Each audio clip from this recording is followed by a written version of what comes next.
સુરત ખાતે આગામી 7મી જુલાઈના રોજ ભગવાન જગન્નાથજીની રથયાત્રા ઇસ્કોન મંદિરથી નીકળવાની છે, જેને લઈને સુરત પોલીસ કમિશનરે મંદિરની મુલાકાત લીધી હતી। આગામી 7 જુલાઈના રોજ ભગવાન જગન્નાથજીની રથયાત્રા સુરત શહેરમાં નીકળવાની છે, જેને લઈને ઇસ્કોન મંદિર દ્વારા તમામ તૈયારીઓ કરી દેવામાં આવી છે।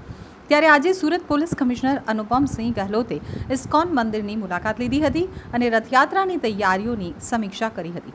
આ દરમિયાન પોલીસ કમિશનર અનુપમસિંહ ગહેલોતે જણાવ્યું હતું કે અષાઢી બીજ દરમિયાન ભગવાન ખુદ નગરચર્યાએ નીકળતા હોય છે, ત્યારે સુરતમાં વર્ષોથી નીકળતી ભગવાન જગન્નાથજીની રથયાત્રા સંપૂર્ણ શાંતિમય વાતાવરણમાં પૂર્ણ થાય તે માટે અહીં આજે મુલાકાત લીધી છે। આપણે જાણીએ છીએ કે સુરતમાં અલગ અલગ મંદિરો દ્વારા રથયાત્રા નીકળે છે, ત્યારે મુખ્ય રથયાત્રા ઇસ્કોન મંદિર દ્વારા નીકાળવામાં આવે છે। આ વર્ષે રથયાત્રાના રૂટ ઉપર જે દબાણો છે તે હટાવવા માટે કહી દેવાયું છે, સાથે જ વીજ વાયરો જે નીચા છે તેને ઊંચા કરવા જીઈબીને પણ જણાવી દેવામાં આવ્યું છે। આ રથયાત્રા દરમિયાન કોઈ અનિચ્છનીય ઘટના ન બને તે માટે પોલીસ દ્વારા રૂટ પેટ્રોલિંગ કરવામાં આવી રહ્યું છે। સુરતમાં ઇસ્કોન મંદિર દ્વારા રેલવે સ્ટેશનથી રથયાત્રાનો પ્રારંભ કરવામાં આવે છે, જે જહાંગીરપુરા ખાતે આવેલ ઇસ્કોન મંદિરે પૂર્ણ થયું છે।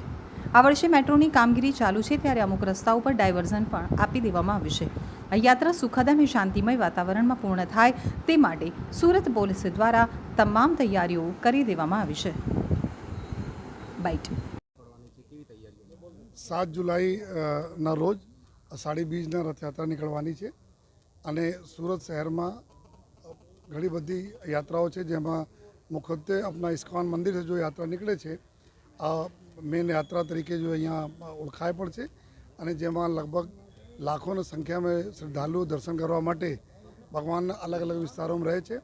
આ યાત્રાનો પ્રારંભ જો આપણા મૈદરપુરા રેલવે સ્ટેશનથી ચાલુ થઈ જહાંગીરપુરા ખાતે છે, જ્યાં અમે લોકો ઇસ્કોન મંદિરમાં છે, અહીંયા સંપૂર્ણ થાય છે અને જ્યારે યાત્રા નીકળે અને વચ્ચે વચ્ચે લોકો દર્શનાર્થીઓને ભીડ કરીને લાખો કિલો 8-10 લાખ જેટલા લોકો અલગ અલગ વિસ્તારમાં મળાઈને થઈ જતા હોય છે।